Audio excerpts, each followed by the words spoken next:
Emma, a devoted wife in her early 30s, is 7 months pregnant and thinks her life with her husband, Jack, is stable until she uncovers the cruel truth.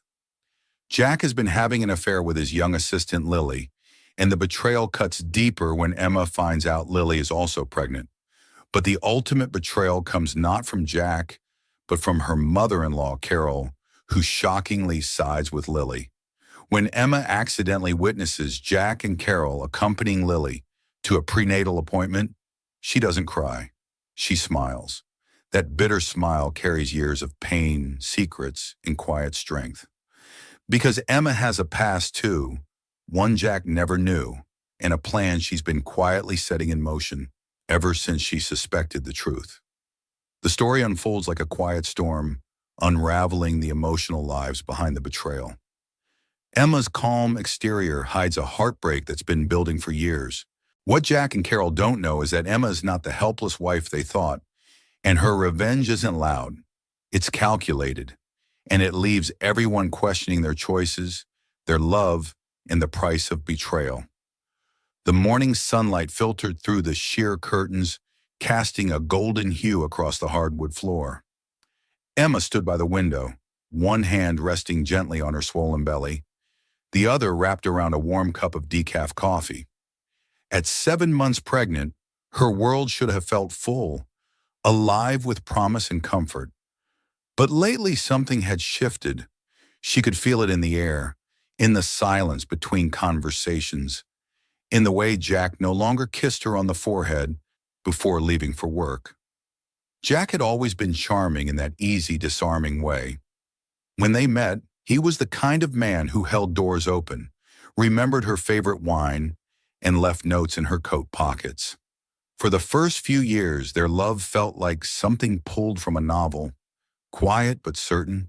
He worked in corporate finance, long hours and late dinners. She understood that, accepted it, even admired his ambition. But now his ambition seemed to have built a wall between them, and Emma, once his confidant, felt like a stranger in her own home. She glanced at the wedding photo on the bookshelf. Their smiles were wide, real. At least, she believed they were. They had built a life together in a modest but beautiful house on the outskirts of town. She'd spent the past year preparing the nursery, painting walls in soft shades of sage and cream, folding tiny onesies, and dreaming of lullabies. But no matter how much she busied herself with baby preparations, the feeling of unease followed her like a shadow. Jack had been coming home later than usual, sometimes with no explanation, sometimes with explanations too polished, too rehearsed. And when he did come home, he was distant, kinder than necessary but never present.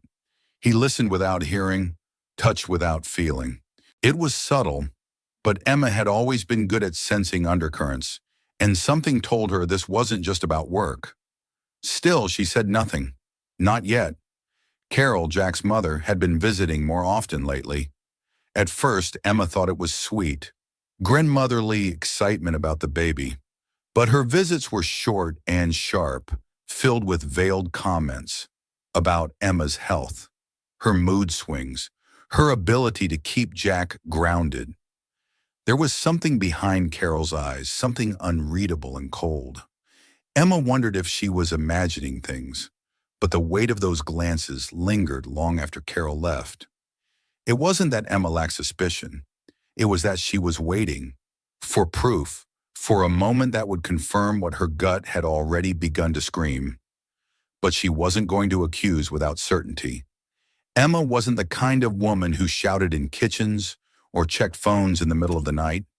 Her strength lived in silence, and silence, when used wisely, could be devastating. She turned away from the window and set the cup down. The house was quiet, too quiet. Jack was already gone, having left before sunrise for a meeting out of town. Emma didn't ask where. She had stopped asking questions she knew wouldn't be answered honestly.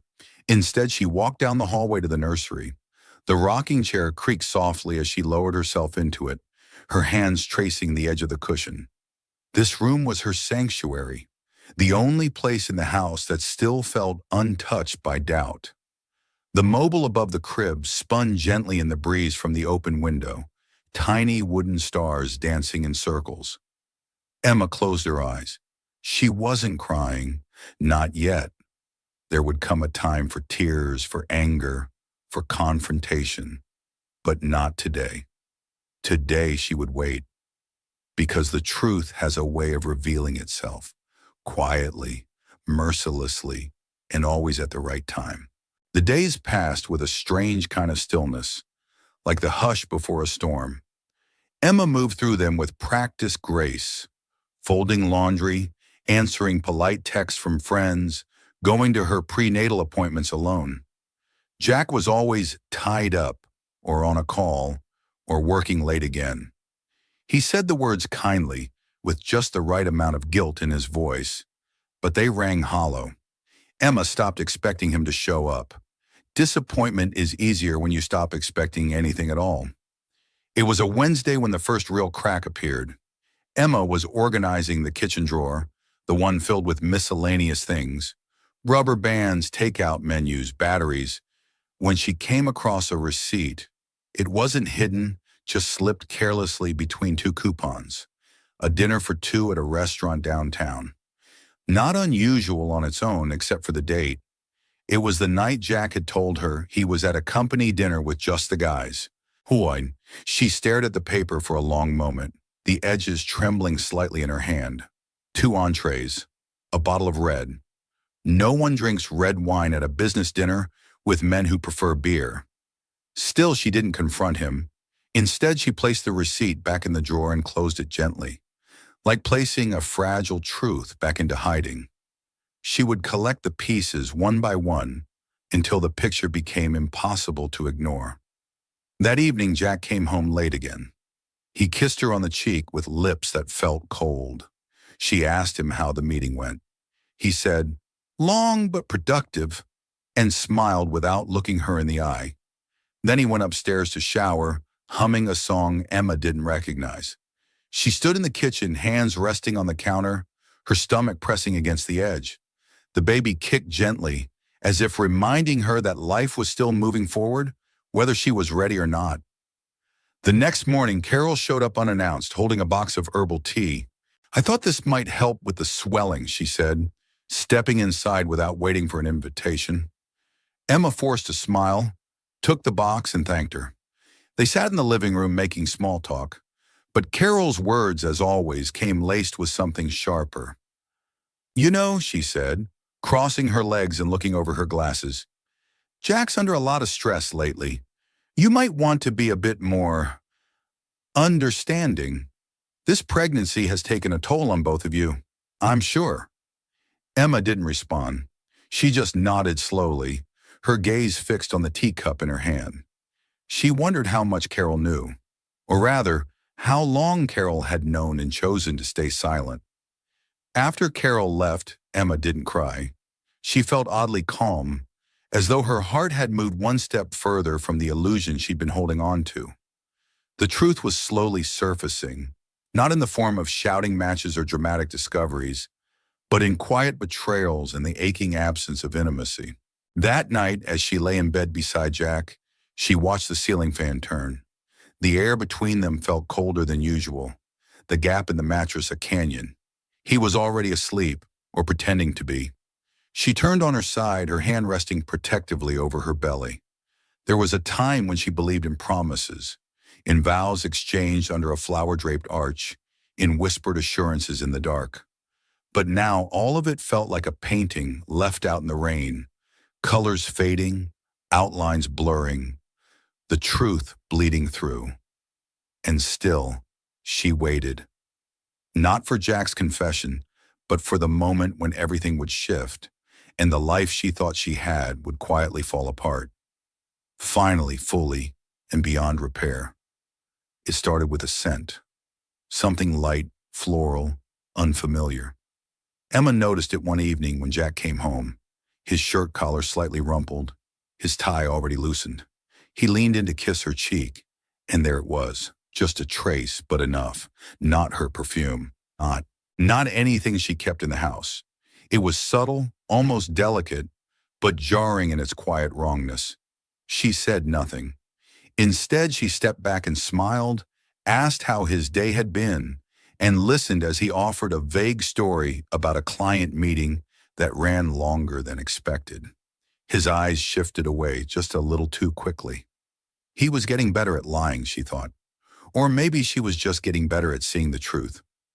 That night, after Jack had fallen asleep, Emma stood in the master bathroom, brushing her teeth slowly, her reflection calm, composed.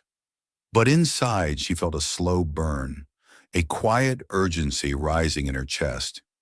She opened the laundry hamper and pulled out Jack's dress shirt from earlier. The scent was there again, stronger now. Not just perfume, but something more intimate, the lingering presence of another woman. She sat on the edge of the bathtub, the shirt clutched in her hands. Her heart didn't race. She didn't feel rage. What she felt was colder, confirmation. This wasn't just a suspicion anymore. This was evidence, physical, tangible, and it settled over her like frost. In the days that followed, Emma began to observe instead of trust. She noticed the way Jack checked his phone with a private smile, how he angled the screen away from her view, the late-night showers, the calls he took in the garage. Every detail that once would have seemed harmless now carried weight. She started writing again, something she hadn't done in years. Not journaling exactly, more like recording moments, like a detective building a case. Names, times, odd phrases. It gave her focus, clarity. In the quiet of the nursery, she wrote with steady hands while her unborn child turned softly inside her. It was on a Friday that everything shifted again. Jack came home early for once, and Emma was surprised. He brought takeout, her favorite, or at least it used to be, and tried too hard to be cheerful. She sat across from him at the table, nodding in the right places, pretending not to notice how his phone kept buzzing in his pocket. He ignored it at first, then excused himself, stepping into the hallway. Emma followed quietly, her feet silent on the carpet. From the shadows, she heard his voice. Low, soft, nothing romantic but intimate in tone. I can't tonight. She's here. I know. I miss you too. A pause, then a small laugh. No, she doesn't suspect a thing. Emma turned and walked away before she could hear more. Back to the kitchen, back to the cold food and the colder realization that Jack was living in two worlds. One where she was the patient, faithful wife carrying his child, and another where she didn't exist at all. But she wasn't the fool he thought she was. She'd given him space to be honest. She'd waited in silence, hoping maybe she was wrong. But now the truth stood in front of her, undeniable, insidious, and wearing a scent that didn't belong to her. She didn't confront him that night. She played her part, ate the meal, smiled when he offered to do the dishes, kissed him goodnight like nothing had changed. Because Emma knew one thing with certainty now. Her silence was no longer a sign of hope. It was the sound of strategy, of something beginning, something irreversible. And Jack, wrapped in his lies and late-night calls, hadn't realized that the woman he was betraying was already 3 steps ahead.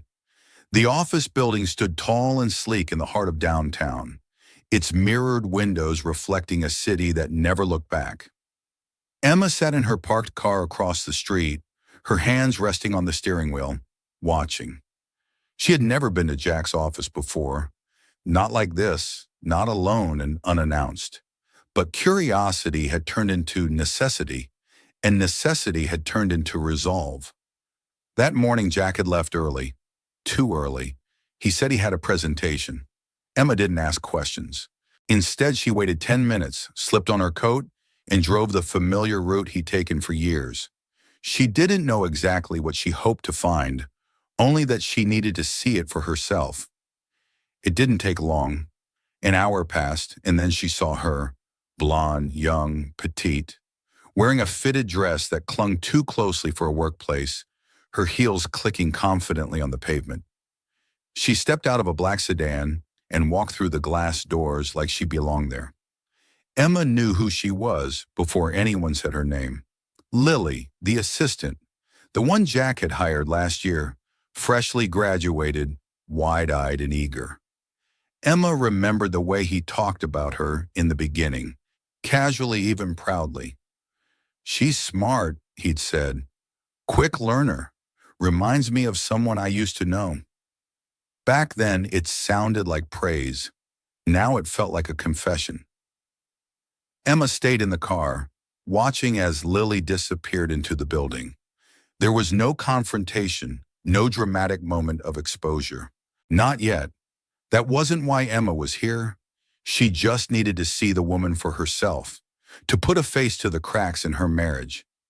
But it wasn't just the walk or the smile or the youth that struck Emma.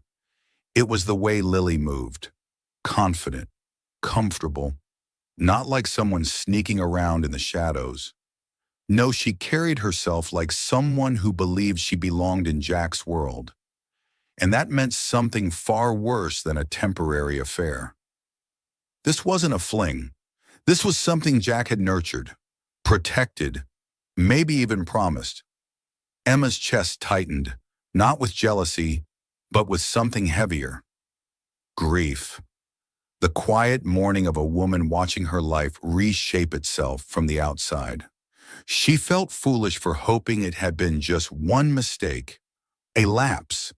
But this was deliberate, rehearsed, intimate in all the ways that truly hurt. Later that night, after Jack had come home and pretended like nothing had changed, Emma stood in the shower, water running hot over her skin, and tried to remember the last time he had looked at her the way she'd seen him look at Lily from across the street. She couldn't. She wrapped herself in a towel and walked slowly to the nursery. The mobile spun lazily above the crib.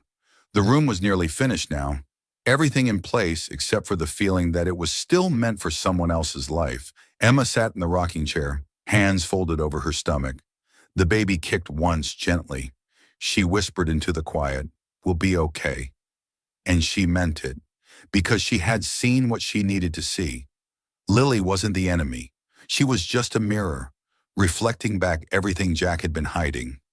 And now that Emma had seen the reflection clearly, she knew what had to come next. Not rage, not begging, not revenge, not yet, but truth. And once it came, there would be no turning back. The following Sunday morning, the scent of freshly baked cinnamon rolls drifted through the kitchen as Emma moved quietly between cabinets. She'd invited Carol over for brunch, a gesture that once would have felt like a simple family gathering, but now it carried the weight of something heavier, something measured. Emma needed answers, not from Jack, from the woman who had raised him. Carol arrived precisely at 10, as punctual as always, dressed in a pale blue cardigan, pearls at her neck, her lips pulled into the kind of smile that didn't reach her eyes. She kissed Emma on the cheek and placed a box of prenatal vitamins on the counter. "I read these are good for brain development," she said cheerfully. "Thought I'd bring some by. You're probably not keeping up with everything these days." Emma smiled politely, thanked her, and gestured to the table. They sat together, clinking cutlery, sipping lukewarm coffee. The conversation drifted from neighborhood gossip to baby names, and then, almost imperceptibly, shifted. "You know," Carol began, her tone light but purposeful, "I've been thinking a lot about Jack lately. This transition to fatherhood, it's been stressful for him." Emma kept her eyes on her plate. "He hasn't said much." Carol sighed, reached for her mug. "That's just how he is. He keeps things in, always has. He learned that from his father. God rest him. And sometimes, well, when men feel overwhelmed, they drift." Emma looked up slowly. "Drift?" Carol met her gaze without flinching. "I'm not saying it's right. I'm saying it happens. And as women, we have to learn to accept that. It's not always about us failing. It's about them needing something different, just for a while." The words hung in the air like smoke. Emma didn't respond right away. She studied Carol, the neat hair, the pressed slacks, the way she always sat like a guest in her own family's life. And suddenly it became clear. Carol knew. She had known for weeks, maybe longer. She hadn't just turned a blind eye. She had justified it. "Are you telling me I should forgive him?" Emma asked quietly. "I'm telling you that holding on to anger won't fix anything," Carol said. "What matters is your child, your family. Jack may have made a mistake, but he's a good man." Emma felt something shift in her, a final thread snapping. A good man doesn't bring another woman into his life while his wife is pregnant with his child, she said, her voice even. And a good mother doesn't teach her son that betrayal is part of growing up. Carol's expression flickered. Her smile faded, but only slightly. "You don't understand what it takes to make a marriage last." Emma stood, calmly clearing the plates. "No, I understand exactly what it takes.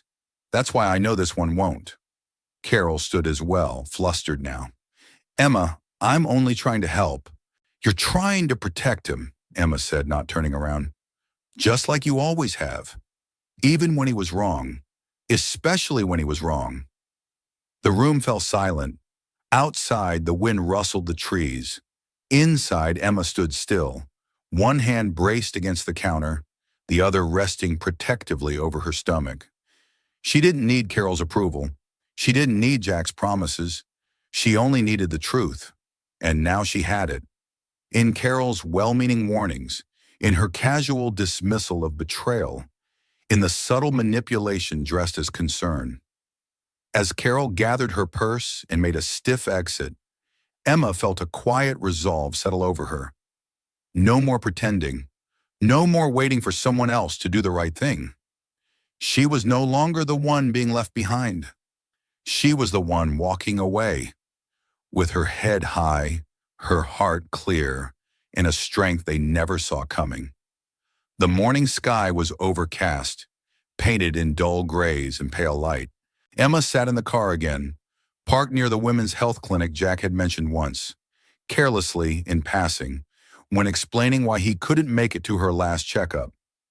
Something about an urgent client meeting.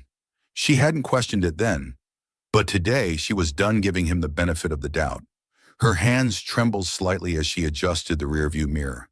It wasn't nerves. It was anticipation. The kind that comes not from fear, but from finally stepping out of the fog. She didn't have to wait long.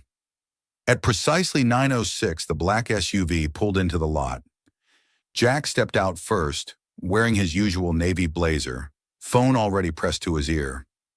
He looked polished. Calm. Behind him, Carol emerged from the passenger side, smoothing her skirt, her eyes scanning the lot like she was making sure no one familiar was around. Then came Lily. Young, glowing, very pregnant. She walked between them like she belonged there. Jack carried her bag. Carol guided her gently toward the entrance, placing a warm hand on Lily's back as they crossed the sidewalk.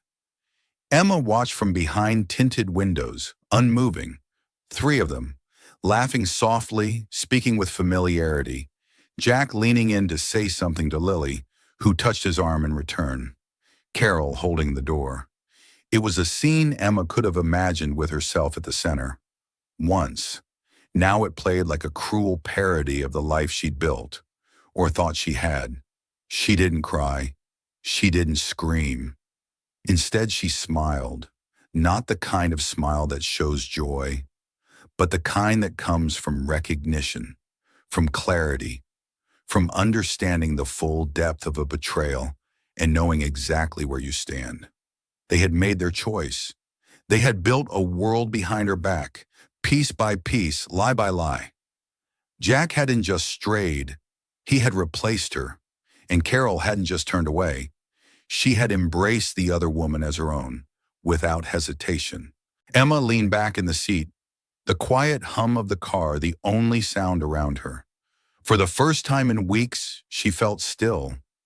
Not because it didn't hurt, but because the worst had already happened, and she was still standing. She looked down at her belly, her hand resting gently over the curve of new life. "This is the last time," she whispered. "The last time I'll follow them. The last time I'll wonder. Now I know." And she meant it, because in that moment, watching her husband and mother-in-law guide another woman to a prenatal appointment that should have belonged to her, Emma stopped hoping for anything from them. There would be no confrontation today, no breakdown in the parking lot, no scene. She wasn't here to be seen. She was here to see.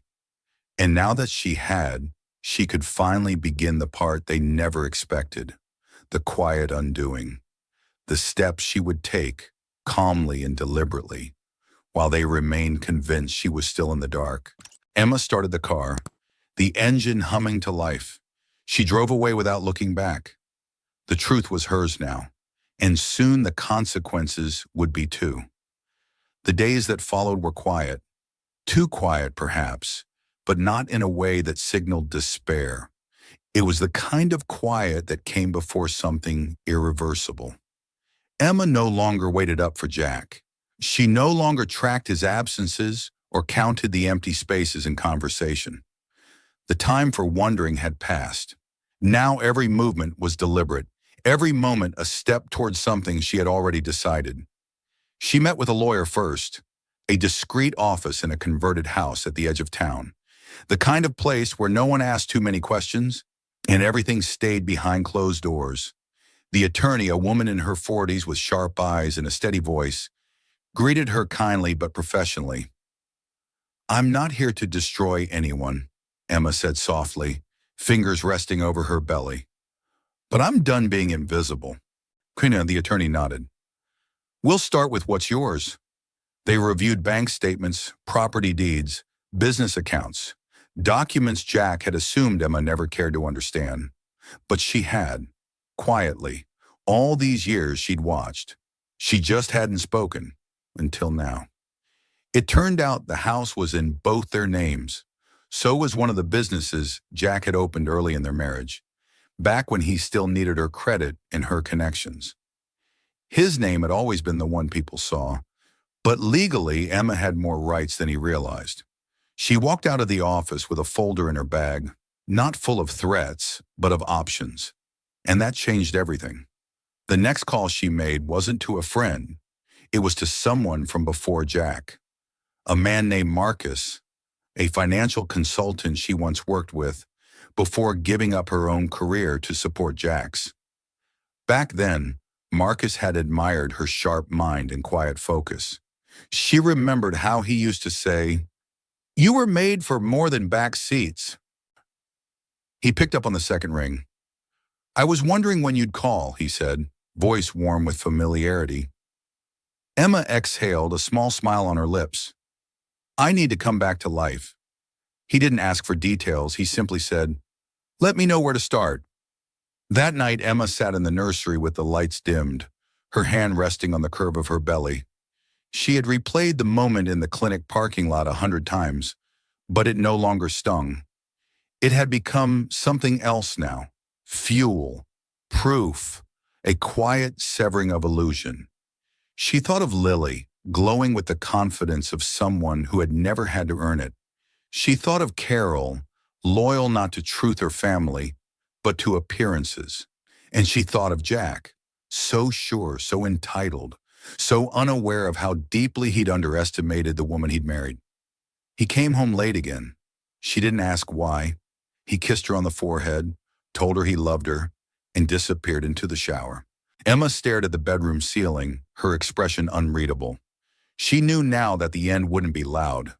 There would be no screaming, no accusations hurled across the dinner table. She wouldn't give them that satisfaction. What she was building was quieter, stronger, permanent. Jack didn't know it yet, but the woman sleeping beside him was no longer his wife in anything but name. And soon, not even that. In the stillness of the early morning, before Jack stirred in bed in the house filled with routine sounds, Emma stood by the window in the nursery, watching the sky lighten behind the trees. The baby moved inside her, slow and gentle, and she laid a hand over her stomach, grounding herself. The past few weeks had moved like clockwork. Documents filed, plans set in motion, people contacted. But this moment, this pause, was for her. Because before she could fully walk away from Jack, she had to remember who she was before him. Once, Emma was the woman who made her own decisions without asking for permission. She had been top of her class in business school, sharp-eyed and ambitious. Before Jack, she worked in corporate strategy and held her own in boardrooms full of men twice her age. She remembered late nights spent drafting proposals, the thrill of negotiations, the calm satisfaction of knowing she was in control. Then came Jack, charming, driven, full of big ideas, but scattered execution. He was magnetic, the kind of man who swept in like a storm and made everything feel like fate. She hadn't fallen for him blindly. She fell because she believed she could build something with him, and for a while they did. He talked about dreams, and she helped organize them into plans. She coached him before investor meetings, polished his pitches, proofread every business proposal. But slowly the narrative changed. Jack began to take credit. Emma began to step back. He'd say things like, "You're so good behind the scenes," or "You're not really the public type." And she believed him, or at least pretended to. Because love, she thought, was compromise. But compromise turned into silence, and silence turned into invisibility. Emma had given him everything, her skills, her loyalty, her voice, and in return he built an empire with his name at the top and hers buried in the footnotes. Now as she stood in the nursery they once painted together, she realized something bitter but liberating. Jack had never truly seen her. Not as an equal, not as a partner, only as a stepping stone. She stepped away from the window, her bare feet soft against the wooden floor, and walked to the bookshelf. At the bottom, behind stacks of children's books and photo albums, was a box she hadn't opened in years. Inside, old notebooks, business plans with her name on them, a worn leather folder containing her first offer letter from a firm in New York, the one she turned down to stay in this town with Jack. She held the papers in her hands, flipping through old proposals, graphs, analysis written in her tight, precise handwriting. There she was, her real self, not the quiet wife, not the smiling, forgiving placeholder, but the woman who had once stood toe-to-toe with the very kind of man Jack pretended to be. She wasn't lost. She had just been sleeping. Downstairs, she heard Jack's footsteps, the sound of the coffee machine, a door creaking open. She stayed upstairs, because today she didn't need to perform. Later that afternoon, she would meet Marcus again. They'd begun discussing a return, part-time consulting at first, then a full project portfolio after the baby came. He hadn't asked for references or proof. He remembered who she was, and more importantly, so did she. When Jack came home that night, he found Emma sitting at the table with papers spread out before her. Budgets, business proposals, old resumes. He looked at them, confused. "What's all this?" he asked, setting down his keys. Emma didn't look up. "Just revisiting something I left behind." He laughed nervously. "You're thinking of going back to work? Now? With the baby almost here?" She met his eyes for the first time all day, calm, unshaken. "I never really left. You just stopped noticing." Jack blinked. "Emma, are you okay?" She smiled, but there was no warmth in it. "I've never been clearer." He said nothing after that, just stood there uncertain, perhaps sensing a shift he couldn't explain. The control he thought he had, the power he believed was his, was slipping, quietly, efficiently, without permission. Emma gathered her papers, stacked them neatly, and rose from the table. "I have a meeting in the morning," she said as she passed him. "Don't wait up." And with that, she walked upstairs, one hand on her belly, the other holding the folder of her own forgotten brilliance. Jack stared after her, silent, because for the first time in their marriage, Emma wasn't the one left wondering. He was. Emma didn't plan the dinner to be theatrical. She wasn't interested in dramatics or spectacle. What she wanted was silence, the kind that falls when people realize they've stepped into a room with no exits.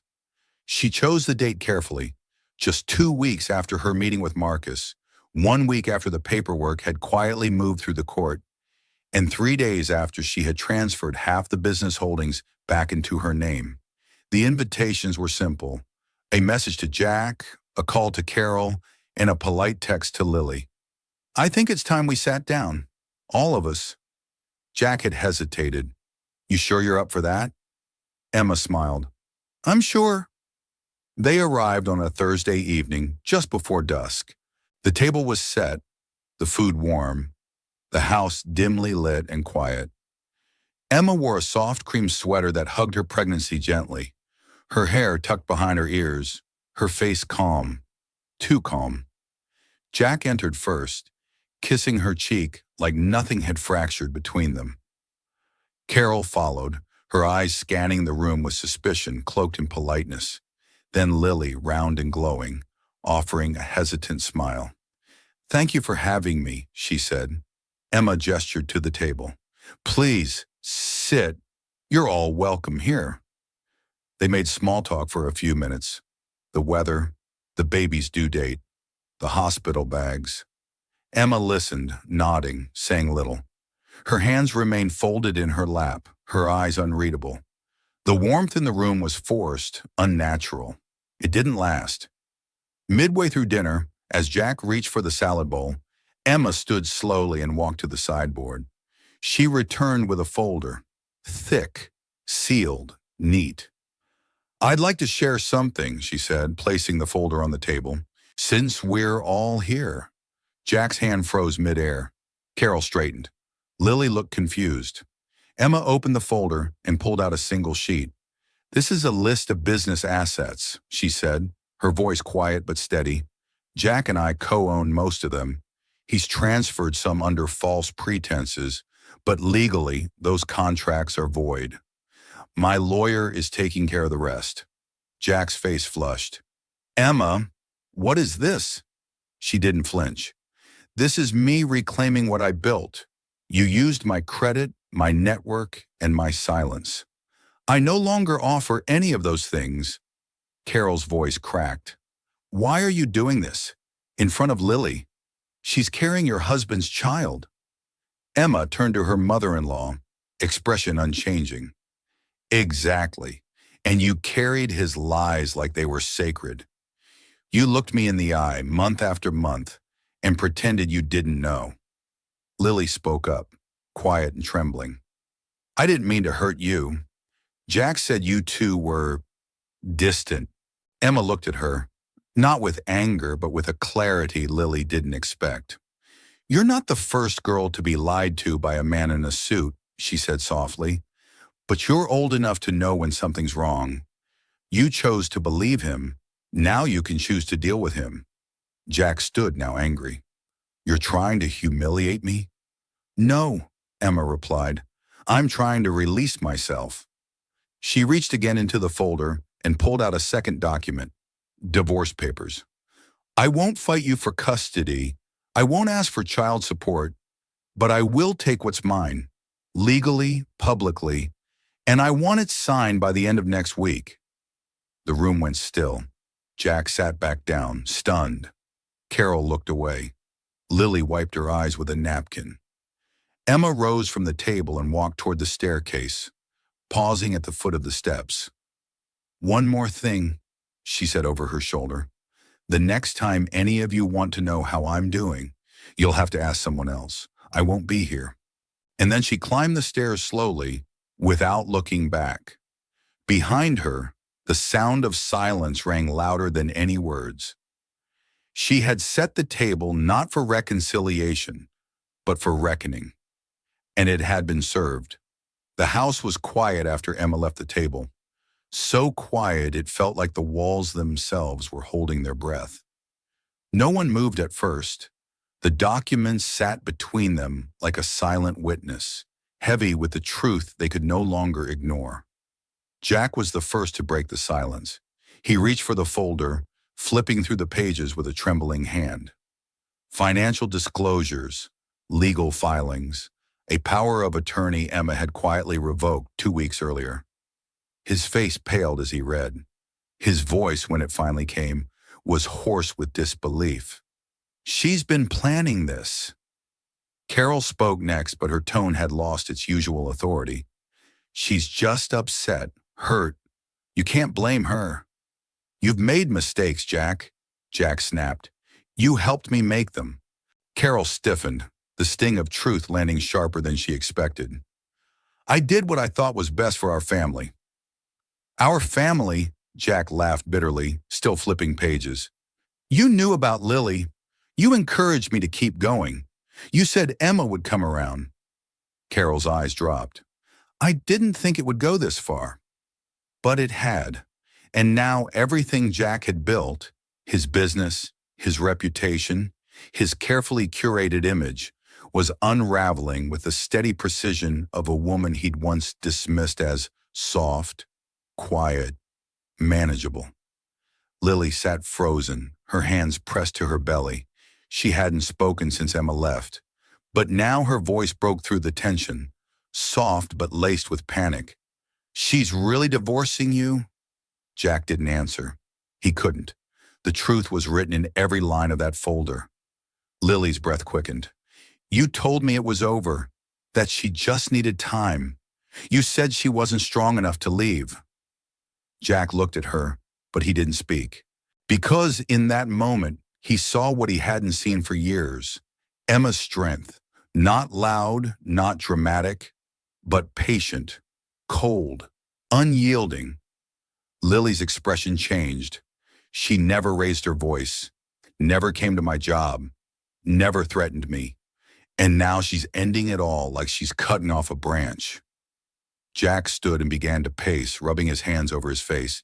"She's bluffing. She won't go through with this. Not with the baby coming. She needs support." Carol spoke quietly. "She doesn't need anything from you anymore, Jack." That struck harder than anything else. Upstairs, Emma stood in the nursery listening, not to eavesdrop, but to confirm. The walls that once protected her pain were now letting the echoes in, and they were exactly what she needed to hear. Downstairs, Jack collapsed into a chair. "I thought she'd fall apart." Lily rose slowly, her voice barely above a whisper. "She didn't fall apart. She left you standing in the pieces." For the first time since the affair began, Lily realized she wasn't standing next to a man who had won her. She was standing next to a man who had lost everything and never saw it coming. Carol quietly gathered her purse. Her silence now was not loyalty. It was shame. "I should have stood by her," she said, mostly to herself. Jack didn't respond. He couldn't. Because for the first time, he wasn't the one with control. He was the one left behind, while the woman he betrayed walked forward, free and whole. Upstairs, Emma sat beside the crib, her hand on her belly, eyes dry. She didn't feel triumphant. She didn't feel vengeful. She felt clean. For the first time in years, the illusion had shattered, and what remained was only truth. And truth, she realized, was the only thing that could never be taken from her again. The next morning, Emma stood in front of the mirror, buttoning the soft blue blouse she'd bought weeks ago, but never worn. The house was still, filled only with the occasional creak of wood and the distant hum of traffic outside. The nursery door was open behind her, sunlight pouring across the pale yellow rug. It was a new day, and for once, it felt like it truly belonged to her. She took her time. No rushing to prepare Jack's breakfast. No strained small talk over lukewarm coffee. No pretending not to notice the late-night calls or carefully deleted texts. Her phone buzzed on the dresser. A message from Marcus. "Papers processed. You're officially free." She let out a long, slow breath. Not relief, not joy, but something calmer. Like release. Like the quiet that comes after a long storm has finally passed. Downstairs, the doorbell rang. Emma opened it to find Lily on the porch. Her hair was pulled back and her eyes were tired. She looked smaller than Emma remembered. No longer glowing, no longer certain. "I'm not here to fight," Lily said. "I just needed to say something." Emma stepped aside. "Then say it." Lily walked in slowly, glancing at the living room as if seeing it for the first time. "I thought I was different. I thought he loved me. Not like he loved you, but in a way that made sense. We were building something, you know, even if it started wrong." Emma said nothing. She didn't need to. "I see now," Lily continued, voice cracking, "that I was never the plan. Just a way for him to feel powerful. You were always the real thing. I was convenience." Emma's expression didn't change. "You chose to believe what worked for you." Lily nodded. "I know, and I have to live with that." She paused. "I'm keeping the baby. I don't expect anything from him anymore. I'm not even sure he's capable of loving anyone the right way." Emma looked at her belly, then back to Lily's face. "The child didn't ask for any of this. I hope you give them better than what we were given." A long silence followed, not heavy, but honest. Lily whispered, "I'm sorry, Emma, truly." Emma nodded, but her voice was steady. "I forgive you, but forgiveness doesn't mean return. We don't go back to before. We just move forward." Lily's lip trembled, but she didn't cry. She simply turned and left. As the door clicked shut, Emma didn't feel satisfaction, only peace. That afternoon, Carol called. Emma stared at the screen for a long time before answering. "Emma," Carol said, her voice thin and uncertain, "I made mistakes. I was wrong. I let my pride guide me when I should have stood by you. I saw you as competition, not family, and I was cruel when you needed kindness." Emma listened, her face unreadable. "I won't ask for your forgiveness," Carol said, "but I wanted you to know I'm sorry." There was a beat of silence. "I forgive you," Emma said softly, "because I don't want to carry you with me anymore." Carol choked on a breath. "You deserve better." "I know," Emma said, and ended the call. That evening, Emma sat on the back porch, a warm cup of tea in her hands and a cool breeze brushing against her skin. The sky was soft with the colors of dusk, and the world around her felt quiet in a way that wasn't empty, but full of new space, new air, new beginnings. There had been betrayal, lies, cruelty, but there had also been clarity, strength, and the rediscovery of a woman long buried beneath someone else's life. She touched her belly and whispered, "We're going to be okay. Not perfect, not without scars, but okay." And that was more than enough. The hospital room was quiet, lit only by the soft glow of the late-night lamp near the window. Emma lay back against the pillows, her hair damp against her forehead, her eyes fixed on the tiny bundle resting in her arms. The baby was asleep, warm and still, wrapped snugly in a cream blanket. The nurse had stepped out moments ago, leaving her alone with this new life, hers and hers alone. She studied her daughter's face, soft cheeks, a gentle mouth, the faintest furrow in her brow, like she already carried a hint of the world's complexity.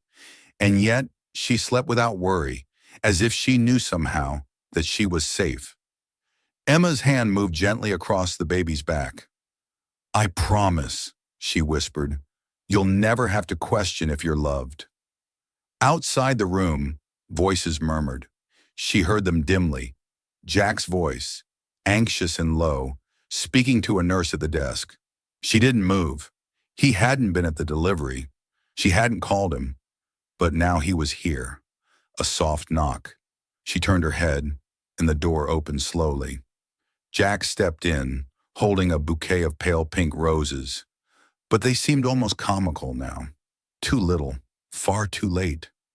His eyes were bloodshot, and for the first time he looked older, smaller, like a man who had finally understood the cost of his arrogance.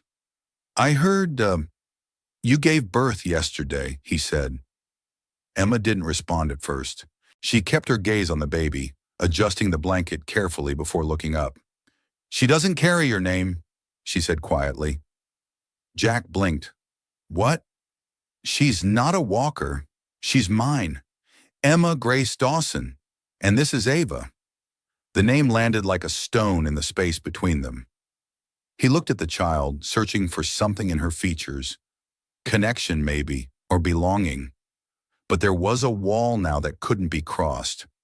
"I know I have no right," he began, "but I wanted to see her, and to say, I was wrong about everything. You, us." Emma's eyes were calm. "You were wrong about who I was. You mistook silence for weakness, forgiveness for submission. But I was never weak, Jack. Just patient." Jack swallowed, tears pricking at the corners of his eyes. "I miss you." "I believe you," Emma said, "but missing me doesn't change what you did." He took a slow breath, nodding. "If you ever let me be a part of her life, even a small part, I'll be grateful.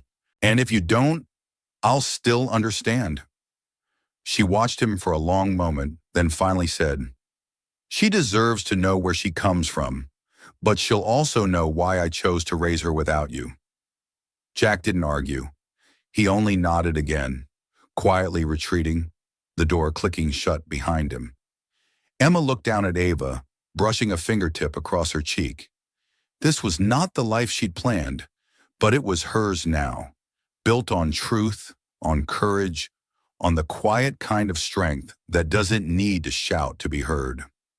Later, after the nurse returned and the room dimmed, Emma lay back, her daughter resting on her chest. The night moved slowly, gently, without fear. Somewhere in the past, a woman had been betrayed, humiliated, dismissed. But here now, a mother held her child and smiled, not because the pain was gone, but because it no longer owned her. The future was unwritten, and for the first time in years, it belonged to her. And that wraps up today's story. Now we want to hear from you. Where are you watching from? Drop your city or country in the comments, and let's see how far these stories reach. If this story moved you or gave you chills, give it a like, share, and subscribe for more powerful stories. One last thing, rate the story from 1 to 10 in the comments. Your feedback helps us bring you even better ones next time. Thanks for watching. We appreciate you being part of this storytelling journey.